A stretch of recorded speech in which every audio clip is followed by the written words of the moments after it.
Imagine a plane that holds almost 600 people. Imagine a plane with space for showers, shops, and bars. Imagine a plane that could change air travel forever. Right now, that dream is coming true.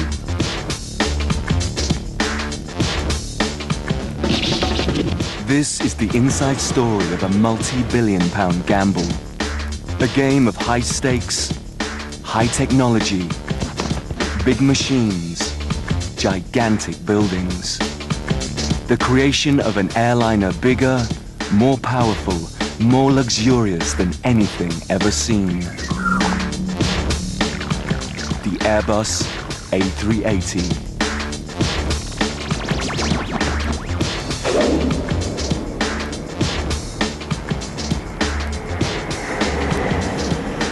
Good afternoon, ladies and gentlemen, and welcome to this, the 2003 Paris Air Show.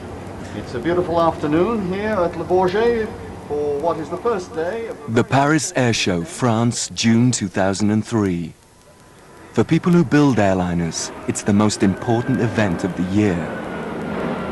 Far away from the sweating crowds and the spinning stunt planes, billion-pound deals are done by sober-suited businessmen. Men like Charles Champion.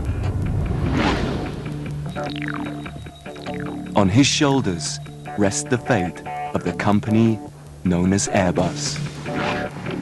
What is at stake, I would say, with such a program is basically the future of the company, as such.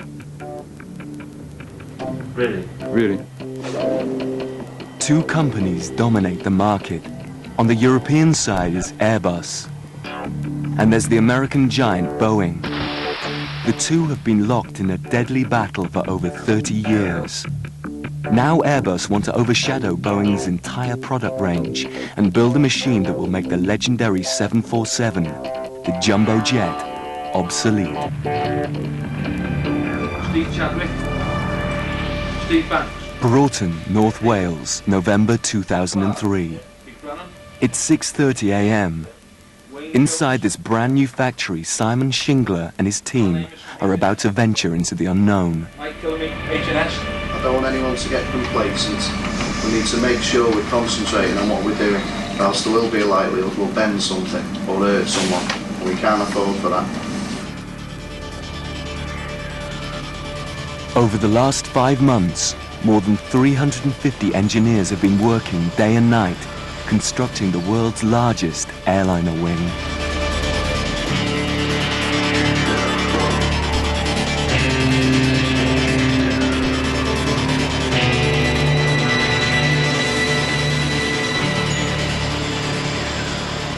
"119 feet long, it's been painstakingly built up, lying on its back edge.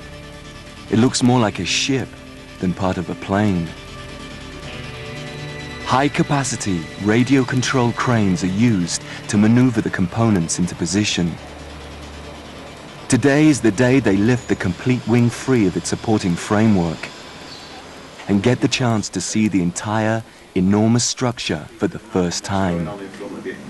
The whole idea of having you all here is to make sure that you're all concentrating on your one specific station, right? And that's how we're going to ensure that we're going to take this wing out without anyone hurting themselves or without the components getting damaged.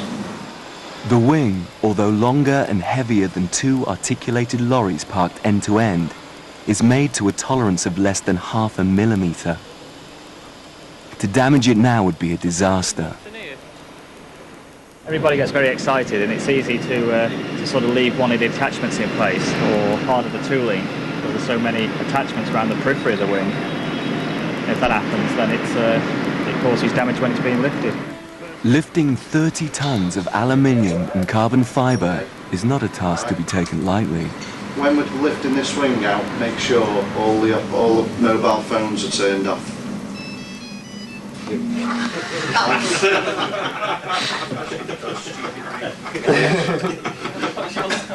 Right.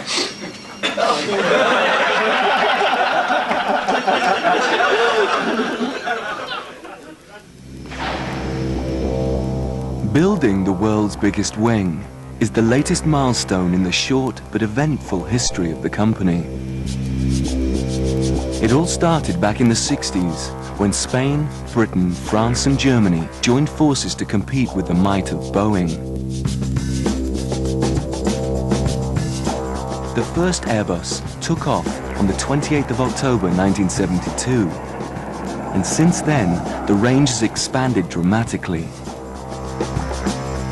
You can now have an Airbus in many different sizes, from a compact 100-seater right up to the longest commercial airliner flying today, the 380-seat A340-600. The nerve center of the company is in the city of Toulouse in southwestern France.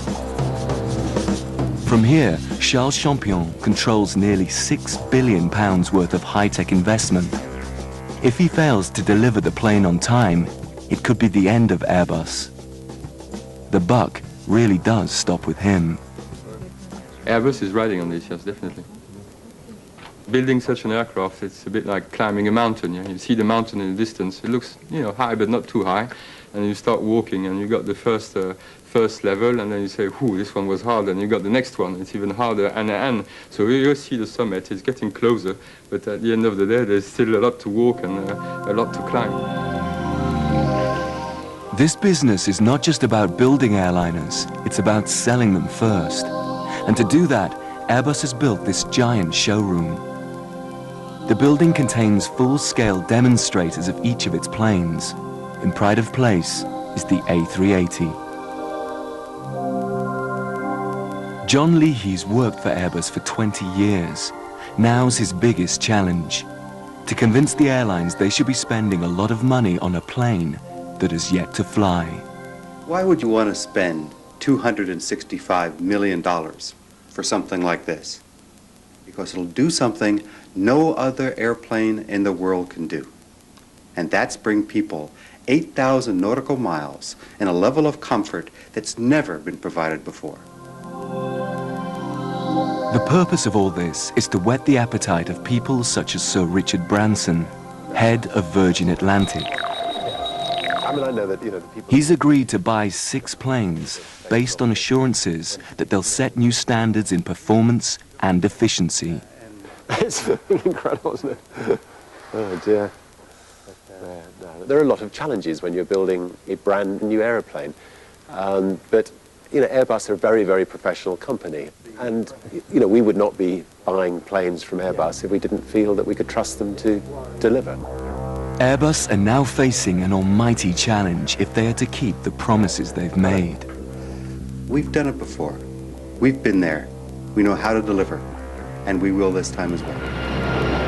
It might sound easy, but in reality, it's anything but.